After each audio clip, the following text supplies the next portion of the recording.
महाराष्ट्रातील शेवटच्या टोकाचा जिल्हा म्हणून ओळखला जाणारा आणि काही वर्षांपूर्वी अतिदुर्गम मागास असलेला भाग म्हणजेच गडचिरोली।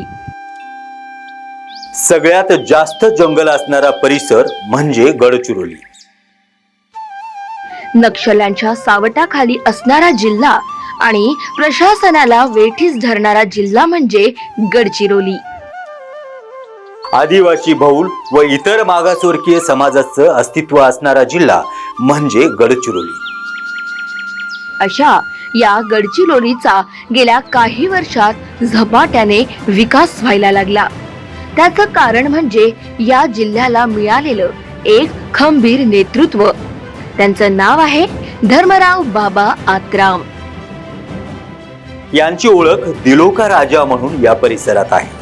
1971च्या दशकात त्यांनी आहेरी या राजनगरीमधून आपल्या राजकीय कारकिर्दीला सुरुवात केली। यावेळी शरद पवार यांच्या मंत्रिमंडळात त्यांना राज्यमंत्री म्हणून काम करण्याची संधी मिळाली। गडचिरोली सारख्या नक्षलग्रस्त भागातून येऊन त्यांनी राज्याच्या राजकारणात दीर्घकाळ जम बसवला। ग्रामपंचायत सदस्य ते मंत्रिपदाचा पल्ला त्यांनी गाठला। 1971ला सक्रिय राजकारणात प्रवेश करत आत्राम ग्रामपंचायत सदस्य म्हणून निवडून आले। 1980 मध्ये तत्कालीन मुख्यमंत्री AR अंतुले यांच्या उपस्थितीत आत्राम यांनी काँग्रेसमध्ये प्रवेश केला। 1980 ते 82 यापर्यंत अहेरी पंचायत समिती सभापती ते राहिले। 1985 ते 88 दरम्यान ते जिल्हा काँग्रेस कमिटीचे अध्यक्ष होते। तर 1990 मध्ये अहेरी सिरोंचा मतदारसंघातून ते आमदार झाले। त्यानंतर सुधाकरराव नाईक यांच्या मंत्रिमंडळात आदिवासी विकास, वने आणि सामाजिक वनीकरण राज्यमंत्री म्हणून त्यांची वर्णी लागली। 1995ला सत्ता परिवर्तनाच्या लाटेत त्यांचा पराभव झाला। 1999च्या विधानसभा निवडणुकीत ते गोंडवाना गणतंत्र पक्षाचे आमदार म्हणून ते पुन्हा विधानसभेत पोहोचले। 2002 मध्ये धर्मराव बाबा यांनी राष्ट्रवादी काँग्रेसमध्ये प्रवेश केला। त्यानंतर राज्य मंत्रिमंडळात परिवहन मंत्री म्हणून त्यांना संधी मिळाली, पण 2009 आणि 2014ला त्यांचा पराभव झाला। 2019ला ते पुन्हा आमदार म्हणून परतले। गडचिरोली सगळ्यात शेवटचा जिल्हा असतानाही विकासाच्या बाबतीत अहेरी विधानसभा क्षेत्रासह गडचिरोलीला आता प्रथम क्रमांकावर आणण्याचा आपण चंग बांधल्याचे धर्मराव बाबा नेहमीच सांगतात। एक होती आटपाट नगरी, त्या ठिकाणी एक राजा होता आणि राजाकडे भरमसाठ साम्राज्य होतं। या गोष्टी आपण ऐकल्या। त्याचबरोबर चित्रपटात आणि प्रत्यक्षात देखील आपण बऱ्याच वेळा ऐकलं आहे की एखादा अधिकारी नाहक त्रास देत असेल तर त्या अधिकाऱ्याची बदली थेट गडचिरोलीमध्ये केली जायची। हे डायलॉग देखील तुम्हाला पाठ असते। तुम्हाला कळलंच असेल मला काय म्हणायचंय, कारण मला हेच सांगायचं की आज आपण आलोत गडचिरोली जिल्ह्यामध्ये। गडचिरोली एक असा जिल्हा आहे ज्या जिल्ह्यामध्ये म्हणजे दुर्गम भाग, मागास भाग, नक्षलग्रस्त भाग म्हणून ओळखला जातो। नमस्कार, देशोन्नतीमध्ये मी स्वप्नील दुधारे आपलं स्वागत करतोय। आपण पाहताय देशोन्नती न्यूज। आज महत्वाचा मुद्दा की एका राजाचे वंशज असणारे आणि आत्ताचे सध्याचे अन्न आणि औषध प्रशासन विभागाचे मंत्री असणारे धर्मराव बाबा आत्राम यांना कोण ओळखत नाही। विशेष म्हणजे त्यांची ओळख सांगायला गेली तर 1975 साली आहेरी मतदारसंघामधून त्यांनी ग्रामपंचायत सदस्य म्हणून त्यांच्या कारकिर्दीला सुरुवात झाली। त्याच्यानंतर 1980 मध्ये पंचायत समितीचे सभापती म्हणून त्यांची निवड करण्यात आली। त्याचबरोबर 1990ला विधानसभा आहेरी विधानसभा मतदारसंघातून ते आमदार म्हणून निवडून आले। त्याचबरोबर विशेष म्हणजे त्यांना राज्यमंत्री पद देखील त्यावेळी मिळालं होतं। हा सगळ्या पार्श्वभूमीवरती प्रकाश टाकत असताना आपण पाहतोय की गडचिरोली हा भाग खनिज असणारा एक खनिज संपत्ती असणारा एक भाग आहे। या खनिज संपत्तीवरती जर प्रक्रिया केली तर गडचिरोलीमध्ये मात्र नक्कीच रोजगाराला काही कमी राहणार नाही। म्हणजे इथल्या बेरोजगारांना भरपूर रोजगार मिळेल यासाठी प्रयत्न करणारे हेच ते धर्मराव बाबा आत्राम। विशेष म्हणजे या ठिकाणी धर्मराव बाबा आत्राम ज्या विधानसभा क्षेत्रामध्ये उभे असतात त्या विधानसभा क्षेत्रामध्ये कुठलंही पक्ष आणि चिन्ह चालत नाही, तर तिथे फक्त आत्राम हे राजघराणं नाव हेच महत्वाचं आहे। या नावावरतीच या ठिकाणची सगळी निवडणूक लढवल्या जातं आणि राष्ट्रवादी काँग्रेसचे पायमुळं देखील धर्माराव बाबा आत्राम यांनी या ठिकाणी रुजवायला सुरुवात केली आणि आता सध्या या ठिकाणी राष्ट्रवादीचं वारा आहे. या सगळ्या गोष्टी असताना आपण थेट जाऊयात त्यांना भेटायला आणि विशेष जाणून घेऊयात या विधानसभा क्षेत्राबद्दल.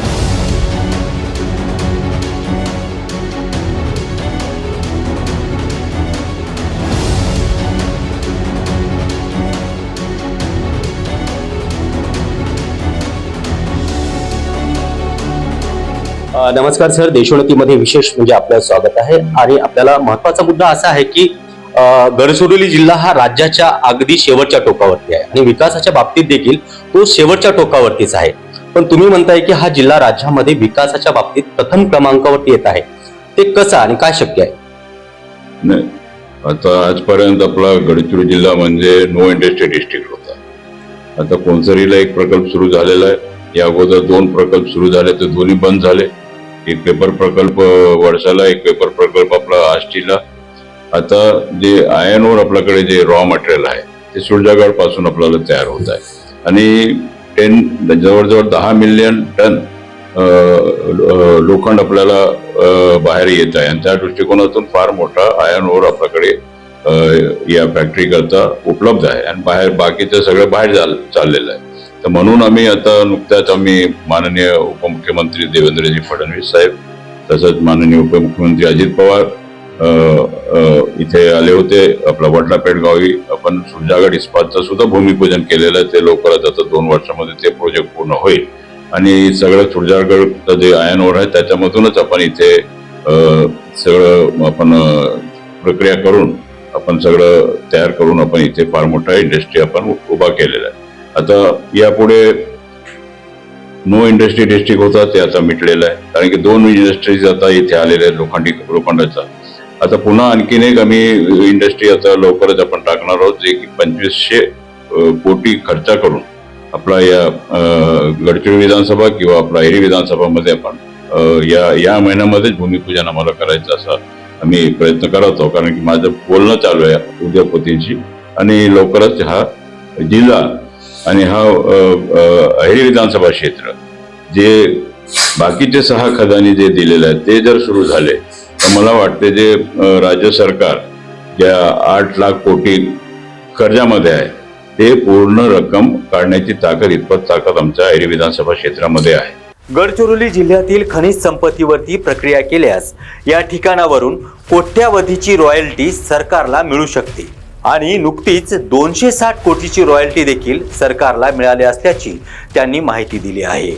जिल्ह्यात उपलब्ध असलेल्या नैसर्गिक साधन संपत्तीतून जिल्ह्याचा विकास होऊ शकतो आणि त्यातूनच रोजगाराची मोठ्या प्रमाणात निर्मिती होऊ शकते असं देखील त्यांनी सांगितलं. अगदी सर, तुम्ही या ठिकाणी मंत्रिपदावरती आहात, आज सत्ताधारी पक्षामध्ये तुम्ही बसलात आणि बघायला गेलं तर आता परत लोकसभा संपल्या, विधानसभाच्या निवडणुका आता समोर येतात की याच्यामध्ये आता गडचिरोली जिल्हा आणि अहेरी मतदारसंघ जो आहे त्याच्या पुढच्या विकास कामाबद्दल तुमचं काय? पुढच्या विकास कामाबद्दल आमचं एकच आहे की इथे मायनिंग हब तयार झाला पाहिजे.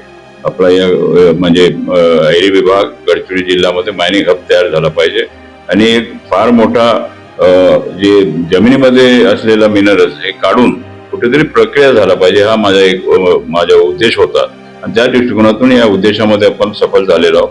बाकीचे काम होणारच आहेत, कारण की जवळजवळ आता पण माझ्याकडे आता इथे 260 कोटी रुपये रॉयल्टी आम्हाला मायनिंग कडून आलेले आहे, ज्याच्या म्हणजे या जिल्ह्याचा विकास करण्याकरता आपल्याला आयर्न ओरचं रॉयल्टी जे आलेलं आहे. पुढच्या कालावधीमध्ये असं होईल की जवळजवळ 1000 ते 1500 कोटी आमच्याकडे येणार आहे. जसं जसं हे 30 मिलियन जर त्यांनी काढायचं सुरू केलं, जर आपला मंजुरी मिळालं तर 30 मिलियन टन ते मंथली काढतील, असं प्रकारचं सुद्धा पुढच्या कालावधीमध्ये आपल्याला दिसून येत आहे. 2500 कोटींचा लोह प्रकल्प देखील गडचिरोली जिल्ह्यात येणार असून त्याचं लवकरच भूमिपूजन होणार आहे आणि त्यातून या ठिकाणच्या स्थानिकांना हाताला रोजगार मिळेल असा विश्वास देखील आत्राम यांनी व्यक्त केला. अगदी सर, महत्वाचा मुद्दा असा आहे की वर्षानुवर्ष गडचिरोली जिल्हा म्हटलं तर बेरोजगारीचं या ठिकाणचं प्रमाण जे आहे ते अद्यापही समतोल आहे, म्हणजे इथे बेरोजगारी कायम आहे, त्याच्यावरती काय सांगाल? नाही, इथे उद्योगच नसल्यामुळे शेती हा मुख्य उद्योग आपल्याकडे आहे या जिल्ह्यामध्ये आणि हा उद्योग आता येऊन मला वाटते 2-3 वर्ष झाले. 3 वर्षापासून आपला कुठेतरी आता पहिला फेज कोणतरीला सुरू झाला, सेकंड फेजचं काम सुरू व्हायचं आहे. तर त्या दृष्टिकोनातून तिथे जवळजवळ आपण 20,000 लोकांना काम देणार आहोत. आता जे आम्ही प्रकल्पाचं भूमिपूजन केलं वडलापेठ गावामध्ये, तिथे 8,000 ते 10,000 लोकांना आपण देणार आहोत. आता नुकताच मी सांगितलं की 2,500 कोटीचा सुद्धा आपण एक प्रकल्प इथे आणणार आहोत. त्याचे प्रयत्न आहे आणि या महिन्यामध्ये भूमिपूजन करायचं माझ्या इच्छा आहे. त्या दृष्टिकोनातून तिथे सुद्धा 2,500 ते 5,000 लोकांना आपण नोकरी देणार आहोत. म्हणजे कुठेतरी आपण माझा जे विजन होता की मला निवडून दिल्यानंतर शैक्षणिक पात्रता आपल्याला वाढवायचं आहे, रोजगार वाढवायचा आणि सिंचनाचा, तर त्या तिन्ही भागामध्ये आपण कामं केलेलं आहोत. अन्न व प्रशासन मंत्रीपदी विराजमान झाल्यानंतर कमी काळ भेटला तरीही धर्मराव बाबा आत्राम यांनी या विभागात उल्लेखनीय कार्य करत दुग्धजन्य पदार्थावरील होणारी भेसळ ही रोखण्यासाठी त्यांनी कठोर पावले उचलली. सर, महत्वाचा मुद्दा असा आहे की आता अन्न आणि औषध प्रशासन विभागाचे तुम्ही मंत्रिपदावरती आहात आणि तुम्ही आमूलाग्र बदल अगदी कमी काळामध्ये केलात, म्हणजे जे सहज शक्य नाही असं, ते कशा पद्धतीने केलात आणि काय वाटतं तुम्हाला की याच्यामध्ये आणखीन काय बदल व्हायला पाहिजे? या विभागामध्ये जवळजवळ मला वाटतं 1 वर्ष 1 महिना झालेला आहे. मी मंत्री म्हणून मला कारभार दिलेला आहे. नुकताच अगदी 5 दिवस अगोदर आपण माननीय मुख्यमंत्री सोबत सुद्धा बैठक आपण आयोजित केला होता. या बैठकीमध्ये असं ठरलं की फार मोठ्या प्रमाणामध्ये दुग्धजन्य पदार्थ जे आहेत त्याच्यामध्ये फार मोठा भेसळ या राज्यामध्ये होत आहे. कर्मचारी आमच्याकडे अधिकारी कमी आहेत, कर्मचारी कमी आहेत, त्यानंतर सुद्धा आमचे लोक काम करत आहेत. परंतु हा जो जे प्रादुर्भाव जे लोक भेसळ करत आहेत ते कुठेतरी थांबलं पाहिजे असं प्रकारच्या बैठकीमध्ये चर्चा झाला आणि या चर्चेमध्ये एकच आपला निष्कर्ष आलाय की आपण MPDA हा कायदा आपण लावला पाहिजे, जेणेकरून त्यांना लोकांना जे भेसळ करतात त्यांना आपण काय म्हणतो त्याला बेड मिळाला नाही पाहिजे. तर हे सगळं अशा प्रकारचं क्रांतिकारक मीटिंगमध्ये मान्यता मिळालेली आहे आणि आता लवकरच आपण MPDA हे लावणार आहोत. गुटखा फार मोठ्या प्रमाणामध्ये इथे आपल्या राज्यामध्ये येतो बाहेरच्या राज्यातून, ते सुद्धा कंट्रोल करण्याकरता आम्हाला थोडाफार त्रास होत असतो. तो डेअरी डेव्हलपमेंटचे सुद्धा अधिकारी आपण आपल्या या विभागाला मदतीकरता आपण घेणार आहोत. पोलीसच्या सुद्धा मदत आम्ही देऊ अशा प्रकारचं मुख्यमंत्र्यांनी सांगितलं आणि हे सगळं तिन्ही जर झाले तर मला वाटते की आपल्याला गुटखा असेल, काही इतर जे ड्रग्ज असतील ते ड्रग्सचा सुद्धा, कारण की फूड अँड ड्रग्स हा दोन्ही विभाग माझ्याकडे आहे. फार मोठा जे ईट राईट कॅम्पेन सुद्धा आपण या राज्यामध्ये सुरू केलं, ज्याच्या माध्यमातून आपण पाहतो की कुठेही काही कसंही बनवतात, किचन साफ राहत नाही, म्हणजे एपिडेमिक्स तयार होतात. त्याला फाईट करण्याच्या दृष्टिकोनातून सुद्धा आपण हॉटेलमध्ये सुद्धा फार मोठ्या प्रमाणामध्ये रेड केलेला आहे. आणि आता या कालावधीमध्ये आता आपण 15 दिवसाचा सुद्धा कॅम्पेन हातामध्ये घेतलेला आहे, ज्याच्या माध्यमातून गुटखा असेल, इतर दुधाचे असेल, हॉटेल्स असतील, आमच्या मेडिकलचे असतील, फॅक्टरीज असतील, या सगळ्यांवर आता आम्ही कारवाई करत आहोत. गडचिरोलीत दीर्घकाळ राजकारण करणाऱ्या आत्रामांच्या आयुष्यात जीवावर बेतणारा प्रसंग उद्भवला, तो 1991च्या लोकसभा निवडणुकीत. 27 एप्रिल 1991 रोजी लोकसभा निवडणुकीच्या प्रचारासाठी आत्राम घराबाहेर पडले. बेडपल्ली येथील काँग्रेस नेत्याच्या घरी लग्न समारंभात उपस्थित असताना पीपल्स वॉर ग्रुपचे 20 सशस्त्र माओवादी आले आणि त्यांनी आत्रामांचं अपहरण केलं. त्यामुळे तत्कालीन मुख्यमंत्री शरद पवार यांच्यापासून गृह विभाग, पोलीस यंत्रणा हादरून गेली होती. आत्राम यांना नक्षल्यांच्या तावडीतून सोडवण्यासाठी राज्यातील वरिष्ठ पोलीस अधिकाऱ्यांसह जिल्ह्यातील पोलीस अधिकारी आलापल्लीत तळ ठोकून होते. हेलिकॉप्टरने पाहणी सुरू झाली होती. 15 दिवस शोध मोहीम राबवून प्रयत्नांना यश येत नव्हतं. आत्रामांच्या जीवाचं बरं वाईट झालं तर सरकारला आपले आमदार वाचवता येत नसल्याची टीका झाली असती. मग पवारांनी उपाय शोधला आणि चंद्रपूरचे दिवंगत आमदार एकनाथ साळवे यांच्यावर आत्रामांच्या सुटकेची जबाबदारी सोपवण्यात आली. साळवे यांनी आपली संपर्क सूत्र फिरवली आणि माओवाद्याच्या मागण्या पवारांपर्यंत पोहोचवल्या. आत्राम यांच्या सुटकेसाठी जहाल माओवादी शिवांनाच्या सुटकेची मागणी सरकारनं शेवटी मान्य केली. सावळे यांची मध्यस्थी फळाला आली आणि आत्रामांना नक्षलवाद्यांनी सावळ्यांसोबत पाठवून दिलं. महाराष्ट्रात एकेकाळी खरोखर आमदारांचं फिल्मी स्टाईल मध्ये अपहरण झालं होतं आणि सुटका पण झाली होती. पण त्यानंतर धर्मराव बाबा आत्राम यांनी मागे फिरून पाहिलं नाही. आणि काही दिवसातच झपाट्याने या ठिकाणी प्रगती व्हायला सुरू झाली. अहेरी विधानसभा क्षेत्रासह गडचिरोली जिल्ह्यात सुरजागड प्रकल्पाच्या माध्यमातून बेरोजगारांच्या हाताला रोजगार मिळायला लागला. पावसाळ्यात पाऊस पडल्यामुळे या ठिकाणी नद्या नाल्यांना पूर येतो, त्यामुळे सतत गावाचा संपर्क या ठिकाणी तुटत असतो. त्यावरती आत्राम यांनी तोडगा काढत जागोजागी नद्यांवरती भव्य पूल उभारण्यास सुरुवात केली. आणि आता या पुलामुळे लवकरच भामरागड सारख्या भागात देखील दळणवळण सुलभतेने व्हायला लागेल, यात काही शंका नाही. जिल्हा निर्मितीला 42 वर्षांचा दीर्घ कालखंड लोटला, मात्र निर्णय प्रक्रियेत महत्त्वपूर्ण भूमिका बजावणारे कॅबिनेट मंत्रीपद जिल्ह्याला मिळाले नव्हते. मात्र धर्मराव बाबा उपमुख्यमंत्री अजित पवार यांच्या सोबत गेल्यामुळे जिल्ह्याला बाबांच्या रूपाने पहिले कॅबिनेट मंत्रीपद मिळाले. त्यामुळेच मागील वर्षापासून जिल्ह्याचा झपाट्याने विकास सुरू आहे. गडचिरोली जिल्हा हा खनिज संपत्ती असणारा जिल्हा म्हणून ओळखला जातो. याच खनिज संपत्तीवर प्रक्रिया करून महाराष्ट्र सुजलाम सुफलाम बनू शकतो, असे देखील धर्मराव बाबा आत्राम यांनी सांगितलं. म्हणजे फार मोठा खनिज आपल्याकडे साठा आहे आणि त्या साठ्याचा कुठेतरी उपयोग झाला पाहिजे, देशाला काम आला पाहिजे. ते रॉयल्टीचा पैसा सरकारला आला पाहिजे, केंद्र सरकारला आला पाहिजे, राज्य सरकारला आला पाहिजे, हेच आमचं एक इच्छा आहे. आणि त्या माध्यमातून आमच्या जिल्ह्याला सुद्धा रॉयल्टी येतो, त्याच्यामधून विकास आपल्याला घडवता येईल. धर्मराव बाबा आत्राम यांची ख्याती संपूर्ण गडचिरोली जिल्ह्यात असून आत्राम जिकडे जनता तिकडे असं गणित असल्यामुळे या ठिकाणी आत्राम ज्या पक्षात असतील त्याच पक्षाची सत्ता येथे येत असतं. अडल्या नडलेल्यांच्या तसेच सर्वसामान्य जनतेच्या नेहमीच हाकेला धावून जात असलेले धर्मराव बाबा हे त्यामुळेच दिलो के राजा ठरले आहेत.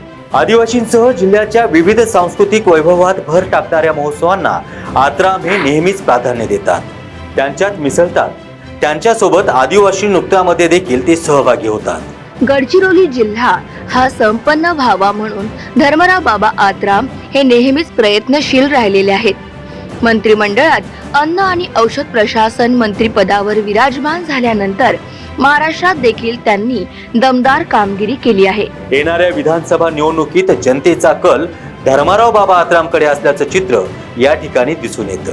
आता आपण सरळ थेट जाऊया विधानसभा क्षेत्रामध्ये, जे अहेरी विधानसभा क्षेत्र आहे त्या ठिकाणी आतापर्यंत झालेले विकास कामं आणि तेथील नागरिकांच्या प्रतिक्रिया या आपण जाणून घेऊया. उमेदवार म्हणजे जसं आपल्या एरियासाठी जो आहे या नक्सलाईट भागामध्ये धर्मराव बाबा सारखा हिम्मतवान माणूस इकडे कोणी दुसरा करू शकणार नाही. विकासाच्या दृष्टीने धर्मराव बाबा हे या जिल्ह्याचे विकास पुरुष आहेत. सबसे पहले बाबा की बात अगर बोले जाए तो हमारे इस मुलचेरा तालुका के लिए उन्होंने सबसे बड़ी बात की है, सबसे अच्छी चीज बनाई है वो तहसील प्लेस. नहीं तो हमको यहाँ से कम 30 किलोमीटर दूर जाना पड़ता था इसके लिए. ये चीज उन्होंने सबसे अच्छी की है. माझ्या माहितीप्रमाणे धर्मराव बाबा आत्राम हे योग्य उमेदवार आहेत. विकास कामं तर भरपूर झाले आहे. सगळ्यांना रोजगार देऊन राहिले ना, पुन्हा देणार पण बाबा यायलाच पाहिजे. त्यांच्यामुळे सगळे इथं जे आपलं गाव आहे एटापल्ली तालुक्यामध्ये जेवढे पण नागरिक लोक आहेत त्यांना सगळ्यांना रोजगार दिलाय, पुन्हा त्यांनी देणार पण. अशी एटापल्लीची परिस्थिती आज सुधारली असं वाटतं. सुधारले. जेव्हापासून धर्मराव बाबा आत्राम यांच्या नेतृत्वात जेव्हापासून आलो तेव्हापासून जसं सुरजागड प्रकल्प जेवढी काही बेरोजगारी होती तेवढी पण निघून गेली. अभी तक के जो विकास यहाँ पर हुआ है, धर्मराव बाबा हमारे एरिया की जैसे एक पालक जैसा है. महीना में एक बार तो भी दर्शन देते हैं मुलचरा में, नहीं तो 15 दिन में. तर आताचे जे मंत्री आहेत आणि आमदार देखील आहेत धर्मराव बाबा आत्राम, काय वाटतं परत यायला पाहिजे? हो, यायला पाहिजे. आतापर्यंत त्यांनी ज्या पद्धतीने कामं केले आहे त्या पद्धतीने अजून पुन्हा चांगलं इम्प्रूव्हमेंट करत असणार तर यायलाच पाहिजे त्यांनी. शिक्षा को लेकर उनका योगदान बहुत अच्छी तरह से है. हमारे यहाँ के बच्चों के लिए स्कूल में कुछ सुविधाएं पहुँचानी है, ग्राम पंचायत में छोटी छोटी चीज़ों का वो बहुत अच्छे से ध्यान रखते हैं.